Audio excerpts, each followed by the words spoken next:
24 जून को हमारा power loom बेमुद्दत बंद के बाद आज हमारा चौथा दिन है, जो अल्हम्दुलिल्लाह पूरे इत्तेहाद के साथ तमाम लोगों के साथ अपना बंद कामयाब रहा। शहर में ऐसी बात चल रही है कि कुछ कारोबार शनिचर से चालू कर दिया जाए। मैं ये बोलता हूँ कि सूद 10 रुपये किलो बढ़ गया, कपड़ा 20 पैसा कम हो गया।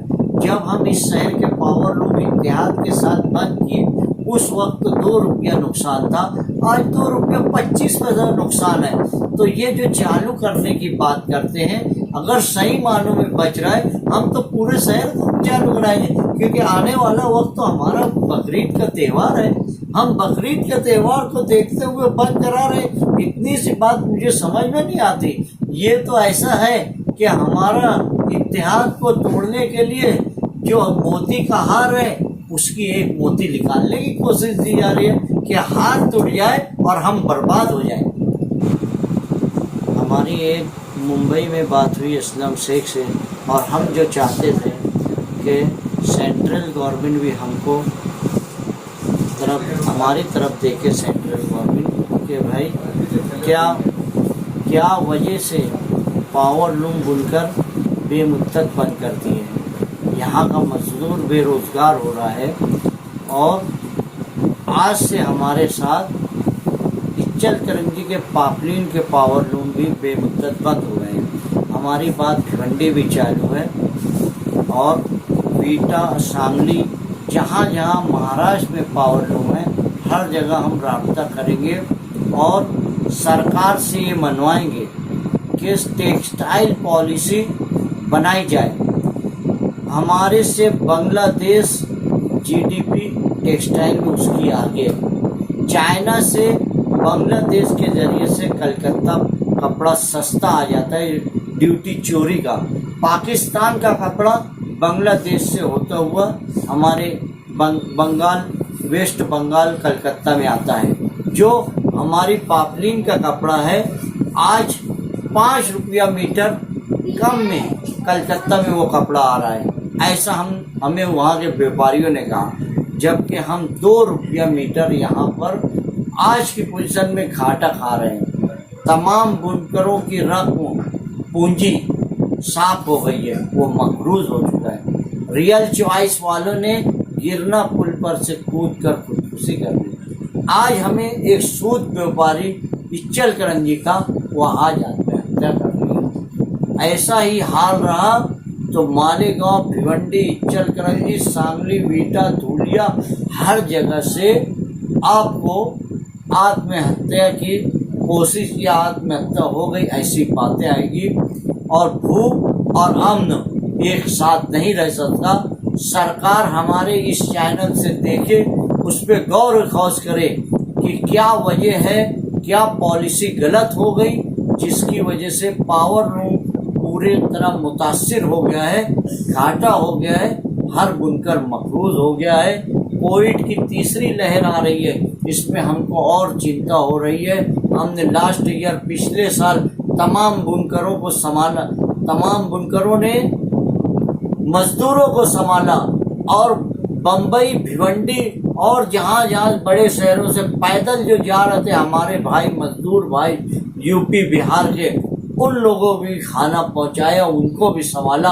अब हमारे पास कोई ताकत नहीं है। सरकार तमाम मजदूरों का देखे, उसका राशन कार्ड देते, जन धन अकाउंट देके और उनको सरकार के पास से पैसा दिया जाए, ऐसा हम मुतालबा करते हैं। ये मुतालबा अगर नहीं माना गया, ये बात नहीं सोची गई, तो हम इस शहर की पूरी सियासी पार्टियों को जमा करेंगे, इस शहर के तमाम मकतबे फिक्र के उलमाए किराम को जमा करेंगे, और ये शहर पूरी तरह से बंद कर दिया जाएगा, और हम सड़कों पे बैठ जाएंगे जब तक हमको सरकार रोटी खाना या बुनकरों को कोई ऐसा बिना ब्याज का कर्जा नहीं देंगे जिससे बुनकर का पावर लूम चले।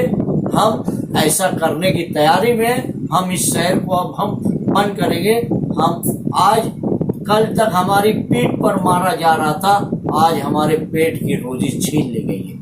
महाराष्ट्र हुकूमत का क्या सहयोग है इसमें? महाराष्ट्र हुकूमत असलम शेख साहब से बात हुई, दादा भुसे थे, मुफ्ती मोहम्मद इस्माइल काश्मीरी साहब थे, ان کو مطالبات رکھے گئے. انہوں نے جو ہے آفیسر کو بھی بلایا تھا، مگر سینٹرل گورنمنٹ کی پالیسی کے حساب سے مہاراشٹر کے پاس صرف ہم کو بجلی سبسڈی دے سکتے ہیں، اور کوئی اگر کوآپریٹو فلنگ ملوں کو کچھ مدد کرے تو یہی ہے. ان کے پاس بہت زیادہ پاور سینٹرل گورنمنٹ نے ٹیکسٹائل کا نہیں دیا ہے، اس لیے وہ بولے ہماری جتنی طاقت رہے گی ادھو ٹھاکرے جی اور اجیت دادا پوار سے ملاقات کر کے ہم اتنی زیادہ مدد کریں گے. 75 پیسہ فی یونٹ کم کر رہے ہیں، سبسڈی بڑھانے کا وہ پرستاؤ 6 مہینہ ہوا ہے اجیت دادا پوار کو بھیجے ہوئے ہیں، مگر آج تک اس پر کوئی غور و خوض نہیں ہو سکا. شہر اور شہر میں امن برقرار رہے، اتحاد قائم رہے، اس کے لیے آپ شہریان سے کیا کہنا چاہتے ہیں؟ اللہ تعالیٰ نے ہمارے رسول محمد صلی اللہ علیہ وسلم کے ذریعے سے ہم کو ہر طرح کے درس دیا ہے، ہر طریقے کا ہم کو حدیث سے معلوم پڑا ہے کہ ہمارے صحابہ کرام اگر 2 کھجور کھا کر دن بھر 2 دن 4 دن بھوکے رہتے تھے، اس وقت تو پیٹ اور پیٹ ایک ساتھ ہو جاتی تھی. اس کے باوجود صحابہ کرام اس وقت تو غزوہ لڑتے رہتے تھے اللہ کے رسول صلی اللہ علیہ وسلم کے ساتھ. ہمارے حضرت علی رضی اللہ تعالیٰ عنہ کے دسترخوان پر اگر کسی وقت 3 چیز آ جاتی تھی تو وہ 2 چیز اٹھا کر اپنے پڑوسی کو دے دیتے تھے. تو آج ہمارے حالات خراب ہیں، اس لیے پوری طرح سے کوشش یہ کی جائے ہمارے نوجوانوں کو اب سب اپنے اپنے ماں باپ کے اس حالات میں نہ خودکشی کرنے کی کوشش کریں، نہ ماں باپ کو سجائیں، اپنے اپنے جتنی حیثیت ہے اتنا خرچ کر کے سمیٹ کر چلے، جتنی چادر ہے اتنا پیر پھیلائے، تاکہ آنے والا وقت اس سے زیادہ بحران کا وقت ہے، ایسا ہمیں اندازہ لگتا ہے. اس لیے میری گزارش یہی ہے، آج ہم نے یہ گزارش کی تھی کہ جمعہ کی نماز میں تمام علماء کرام مساجد کے ذریعے سے رزق پہ بیان کریں، اور وہی بیانات ہوئے ہیں. زیادہ زیادہ آپ لوگ علماء کرام کی بات سنیں اور اس کے ذریعے سے خاص طور سے عورتیں اور نوجوان بچے لوگ